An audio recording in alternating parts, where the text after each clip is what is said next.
মুছলমান একে আল্লাৰ ফৰমান মোৰ মনত একেটি ভাৱ কেলৈ আহিলো আয় আল্লাহ এই দুনিয়ালৈ আয় আল্লাহ।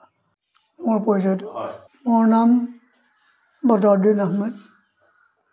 মোৰ ঘৰ নাহৰদিৰে। 1939-40 মানতে মোৰ জন্ম। 5 বছৰ বয়সত মোৰ বাবা ঢুকালে। পাহৰিলোঁ কিমান চনত স্কুল লগাই নিয়ে স্কুলত দিলেগৈ। 58 চনলৈকে শিক্ষা আছিলে।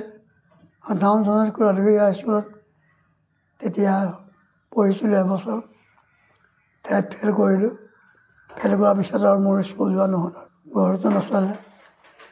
ছোৱালী 3জনীয়ে জীয়াই আছিলে, মা আছিলে। কেঁকাবাৰটো বৰ লিটা গাত বল নাই। ইমানতে স্কুল ইমানতে সামৰি আৰু খেতি পথাৰত লাগিলোঁ। বৰ্তমান এতিয়ালৈকে আৰু খেতি পথাৰতে মই আজি কেইবছৰমানৰ পৰা খেতি পথাৰত যাব নোৱাৰা হ'লোঁ আৰু নাযাওঁ। ল'ৰায়ো যাবলৈ নিদিয়ে এতিয়া। ল'ৰা বিয়া পাতিলোঁ। বয়স এতিয়া মোৰ 85 যাওঁ হ'ল আৰু। জিকিৰৰ লগত জড়িত মই প্ৰায় 60 চনৰ পৰাই মই জড়িত জিকিৰৰ লগত। চৰকাৰৰ পৰা আজিলৈকে মই একো নাপালোঁ। আবেদন নিবেদনো মোক বহুতবাৰ কৰা গ'ল।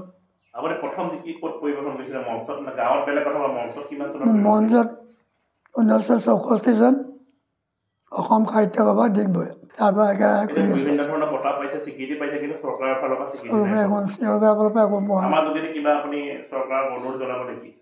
জনাব বাৰু যদি সুবিধা দিয়ে।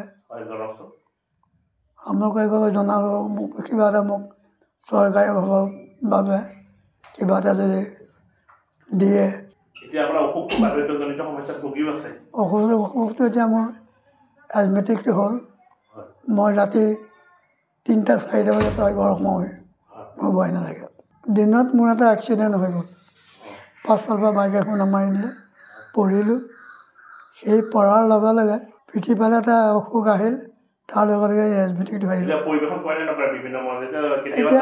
এতিয়া ক'ৰবাত কেতিয়াবা গ'লেও আৰু মই বেছি সময় নকৰোঁ আৰু 10-5 মিনিট কিবা এটা গাই পেলাই মই সোনকালে গুচি যাওঁ। এতিয়া নাযাওঁৱে, কাৰণ গালে যাবলৈ গ'লে এই ঘৰতো লৈ অলপ বেয়া পায়। এতিয়া বৃদ্ধ হৈ আহিলোঁ, অলপ টোপনি ক্ষতি কৰিবলৈ নিদিয়ে। নহ'লে মই একে ধৰাধৰ মই 3 দিন 3 ৰাতি চকু নলগাকৈ মই জিকিৰি গাইছিলোঁ।